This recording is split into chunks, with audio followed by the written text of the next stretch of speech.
السلام عليكم ورحمة الله وبركاته. ازيكم حبايبي؟ عاملين ايه؟ يا رب دايما تكونوا بخير في افضل حال. النهاردة الفيديو بتاعي يعني زي ما تقولوا كده غريب شوية. هعمل لكم مسقعة دايت. طب ازاي مسقعة والبتنجان لازم يتقلي في زيت والبطاطس في زيت؟ لا، النهارده هعملها لكم دايت من غير ولا نقطة زيت، للناس اللي عاملة دايت وحابة انها تاكل اي اكل. ان شاء الله هعمل لكم كل اسبوع باذن الله يوم للدايت، بناء على متابعين حبايبي طلبوا مني ان انا اعمل لهم الاكل الدايت. طب بصوا بقى الجمال ده، شوفوا بقى تستاهل ايه اهي. تستاهل احلى لايك ولا لا؟ ازاي عملتها من غير زيت خالص، ما قالتش حاجه، وطلعت زي ما انتم شايفين كده، ريحتها عايزه لكم تجنن. نشوفها ازاي عملناها. لو عجبك بقى الصينيه الحلوه دي، لايك وشير واشتراك في القناه، ويلا بينا ندخل نشوف عملناها ازاي. اول حاجه كده معايا علشان اعمل المسقعه الدايت اللي انتوا شفتوها الحلوه دي، هحتاج معايا بتنجان رومي. طبعا انا غاسله الخضار بتاعي، بتنجان، بطاطس، فلفل، طماطم، فلفل حراق، علشان اعمل صينيه كده معتبره تقويني كده وانا عامله الدايت، وما احطش فيها زيت، ويبقاش نفسي في حاجه اكلها ومش عارفه اكلها علشان الدايت حارمني. زي ما انا قلت لكم قبل كده، الدايت يا جماعه مش حرمان، لا كلي كل حاجه، بس ايه، في حدود المعقول بدون دهون. هقشر البتنجان، لا طبعا مش هقشره كله، لان الفايده كلها الحديد في القشر بتاع البتنجان. طيب هقشره زي ما انتم شايفين كده، خطين طولي كده، بالمنطقه اللي تحت، بس كده. هقطع البتنجان. طبعا انا غسلاه زي ما قلت لكم كويس جدا. هقطعه شرايح، انا مش هقطعها شرايح تخينه. بصوا شايفين كده، يعني دي كمان تخين. هقول لكم بقى المرحله الجايه اهو. بصوا انا هقطع قدامكم تاني، هرفع بقى اهو. شايفين بقى كده البتنجان عامله ازاي؟ كده مش اكتر من كده. ليه؟ علشان يستوي وما يبقاش تخين كده معايا في الاكل وما نتضايقش منه.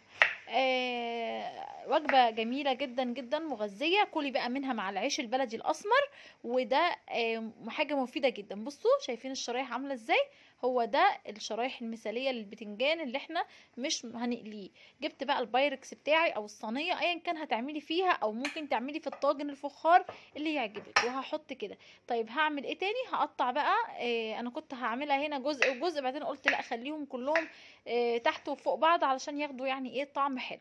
شايفين البطاطس نفس الكلام برضو اهو. بصوا هقطع بقى البطاطس شرايح برضو كده، دواير رفيعه، مش تخينه قوي، علشان برضو ما تشربش الصلصه معايا وتبقى ايه مش حلو. عايزه اقول لكم ان احنا لازم نهتم باكلنا شويه. الشتاء داخل علينا وقعده البيت والاكل، وانتوا عارفين بقى هنبدا القصه تاني من اول وجديد. فاحنا نحافظ نعمل الاكل اللي احنا عايزينه بس بدون دهون. قطعت كمان فلفل رومي شرايح كده زي ما انتوا شايفين. هحطها برضو في الصينيه، كله في الصينيه زي ما انتم شايفين كده. سهله جدا بسيطه. وكمان عايزه اقول لكم بقى، لا بهدلت بوتاجاز ولا اي حاجه، على طول كده. بص انا كنت هرصها كده، بعدين قلت لا خليني احط شريحه فلفل، شريحه بطاطس، كله اي زي كده. بصوا كده احسن خالص، لقيتها كده افضل ان انا اعملها جزء وجزء. قلت كده ياخدوا كلهم من طعم بعض. خلاص هقطع برضو الطماطم اهو والفلفل الحامي، او بصوا بقى كده اهو. هحطهم اوزع كده الطماطم في الصينية كلها معايا، علشان كل الخضار ياخد من طعم بعض ويبقى جميل. عايزة اقول لكم ان هي اكلت منها النهاردة الرغيف بلدي، لاني ما فطرتش الصبح بعيش خالص، فاكلت منها الرغيف بلدي. ولما حسيت ان انا لسه جعانة، رحت بالشوكة كلتها. ما فيهاش دهون، ما فيهاش زيوت ولا نقطة زيت.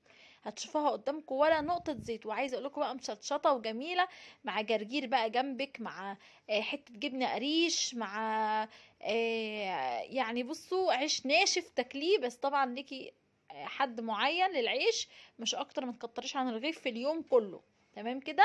بس كده خلصت الصينية الجميلة. طيب معايا كده كوباية من المية الدافية. كوباية من المية الدافية.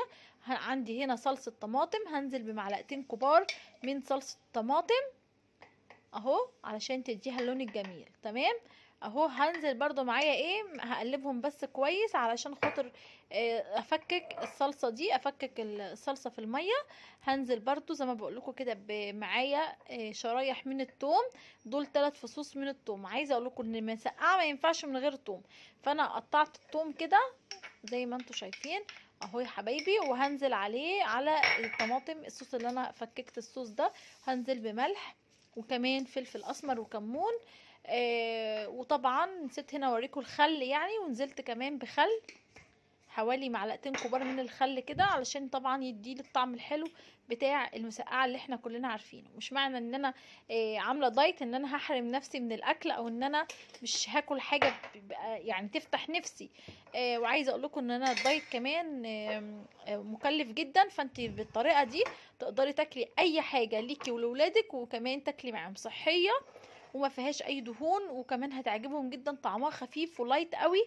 ان شاء الله هتنبسطوا منها جدا. قلبت بقى الصوص اللي معايا ده، وهنزل بيه كده على الصينيه بتاعتي بتاعت الخضار دي، وهغطيها بقى بودي الخل. قلت لكم نسيت اقول لكم يعني معلقتين كبار من الخل، حطيه على الصوص وانت بتضربيه. جبت بقى الفويل كده وهغطي الصينيه الجميله بتاعتي الاموره دي اللي هي كلها فايده، بس ما فيهاش زيوت ولا دهون ان شاء الله، عشان يعني ايه ان شاء الله نبدا مع بعض نعمل دايت كده كل اسبوع، نعمل لكم اكله حلوه كده علشان خاطر اشجعكم واتشجع بيكم.